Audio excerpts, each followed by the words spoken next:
The keys to my guest house were in my brother Ryan's hand before I'd even walked through the front door. Ryan's moving in next month, Mom announced cheerfully as if this was settled. He needs space while he gets his business off the ground and you're never here anyway. I'm Harper Chen, 31, and I'm a forensic accountant specializing in corporate fraud investigations. I travel constantly for cases which my family interprets as never being around rather than having a successful career tracking down white-collar criminals. The guest house. I set down my bag slowly. You don't use it, Dad said from the couch. Ryan needs it more. His tech startup is in that crucial growth phase. Ryan's tech startup was actually his fourth failed business venture in 6 years. App development that never launched, cryptocurrency trading that lost money, an e-commerce platform that sold exactly 12 items. But he was the golden child, the one with vision and ambition, while I was just the boring accountant who counted other people's money. We're already planning renovations, Ryan said, pulling out his phone to show me design mock-ups. Knocking out the wall between the bedroom and kitchen, updating the bathroom, adding a workspace for my team. Your team. I'm hiring 2 developers next month. The guest house will be perfect for collaboration sessions. I looked at my parents. You agreed to this? Harper, be reasonable, Mom said. You bought that guest house as an investment property but you never rent it out. Ryan can actually use it. I'd bought the guest house 3 years ago for $340,000. A small cottage behind a main residence in an expensive neighborhood. What my parents didn't know, what I'd deliberately never told them, was that I'd also bought the main house. Both properties were mine, purchased through an LLC for privacy and tax purposes. My parents thought I rented a small apartment across town. They had no idea I owned the entire compound worth $1.8 million. When did you plan to tell me about this? I asked. We're telling you now, Dad said. Ryan needs support and you're in a position to help. That's what family does. I've already ordered materials, Ryan added. Contractor starts Monday. This is going to be amazing. I pulled out my phone and opened my property management app, looking at the guest house insurance policy, the mortgage statements, the LLC ownership documents. All in my name. All funded by the money I'd made tracking down financial criminals for Fortune 500 companies. I need to make a call, I said. I walked outside and dialed my lawyer, Patricia Wong. Harper. Everything okay? My family just gave away my guest house to my brother. He's planning renovations starting Monday. Silence. Then, the guest house you own? On the property you own? Yes. And they think they have authority to do this because? They don't know I own it. They think I bought just the guest house as an investment and that I'm never around to use it. Do they know you own the main house too? No. They think some anonymous landlord owns it and I rent an apartment elsewhere. Patricia's laugh was sharp. This is going to be interesting. What do you want me to do? Send the standard documentation. Ownership papers, mortgage statements, property tax records. Let them know who actually holds the title. With pleasure. I'll have everything ready by Monday morning. I hung up and went back inside. Ryan was showing Mom his renovation timeline on his laptop.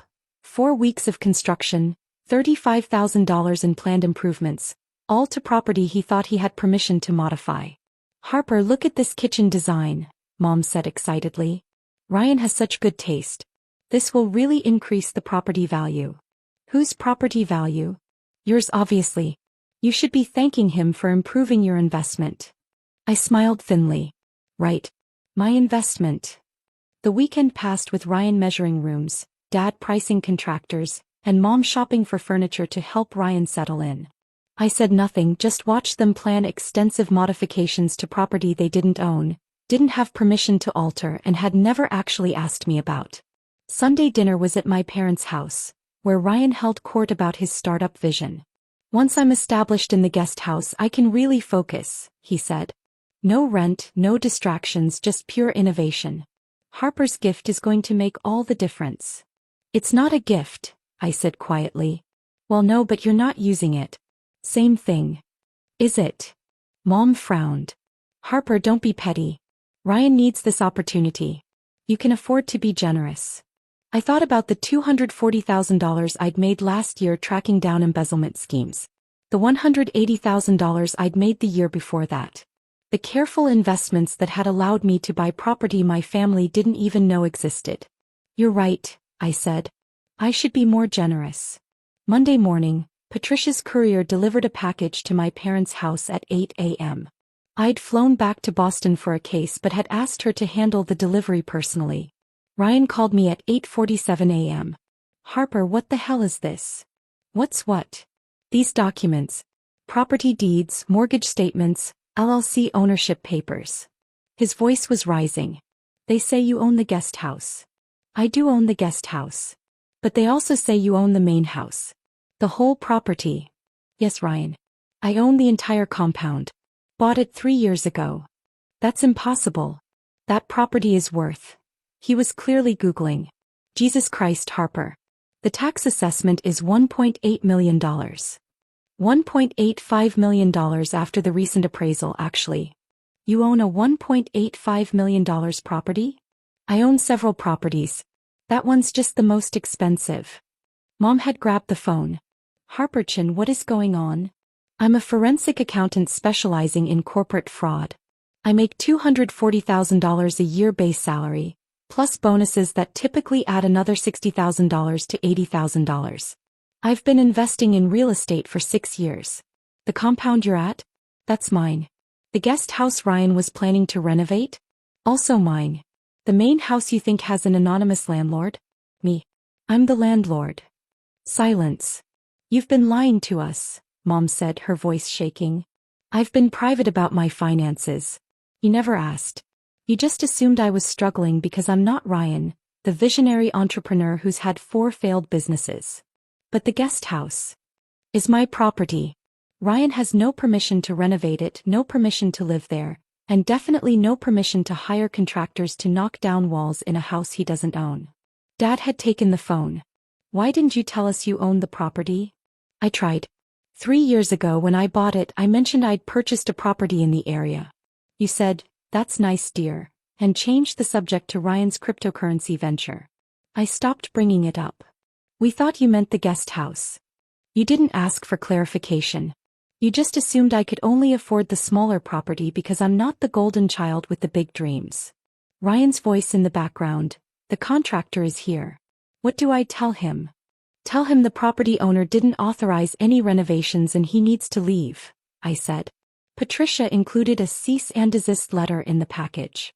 Any unauthorized modifications to my property will result in legal action. This is insane. Ryan's voice was getting louder. You were going to let me start renovations and then humiliate me? I was going to let you ask permission first. But you didn't ask. You just took what you wanted with Mom and Dad's encouragement, and assumed I'd be grateful for you improving property I actually own. Mom was crying now. We were trying to help Ryan succeed. By giving away something that wasn't yours to give. How is that different from theft? It's family. You're supposed to support each other. I do support you.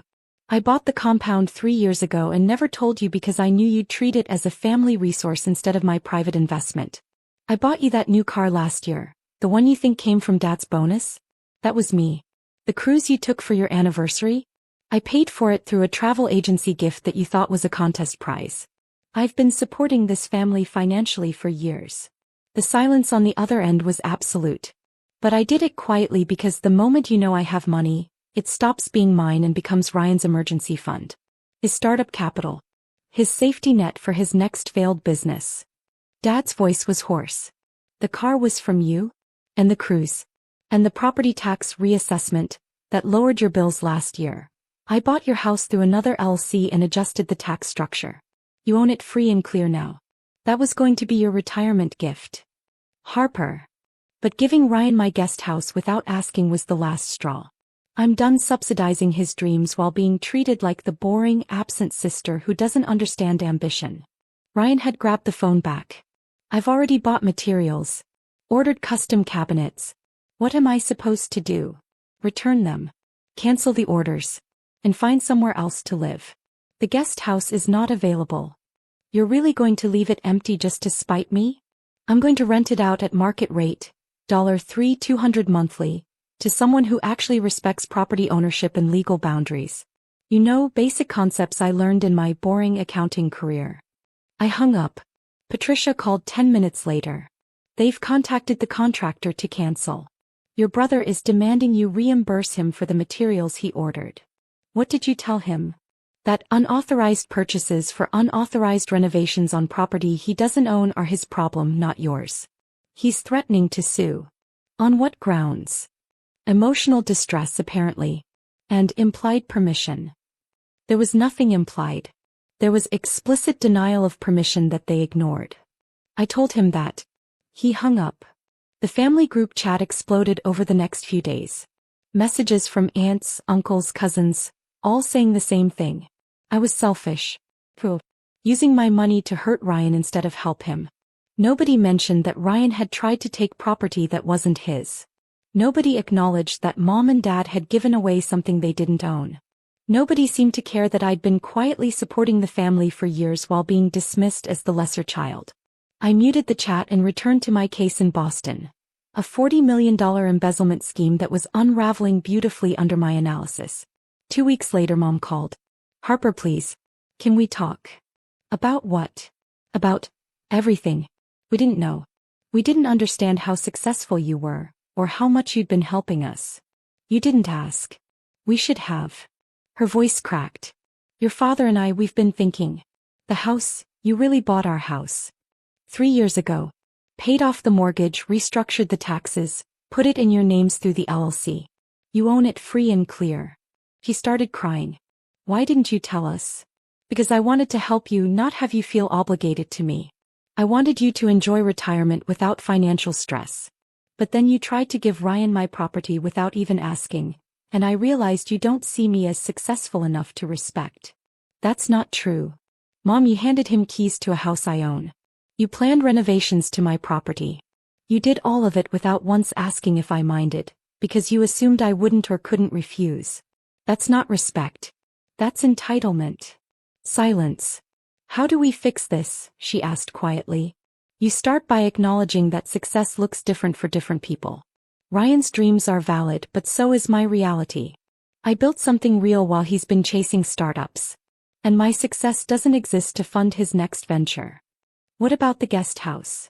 Already rented. Tenant moves in next month. $3,200 monthly 1-year lease. Could Ryan? No, Mom.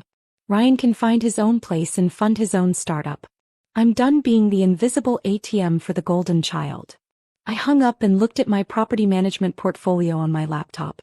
4 residential properties, 2 commercial spaces, and a growing investment fund that would let me retire at 50 if I wanted. All of it built quietly, while my family celebrated Ryan's vision and dismissed my boring accounting career. The guest house renovation never happened. Ryan moved into a shared apartment across town, his startup still unfunded, his dreams still just dreams. And I kept working, kept investing, kept building wealth that was mine alone. Because I'd learned the hard way that family support only counts when they actually see you. And mine never had.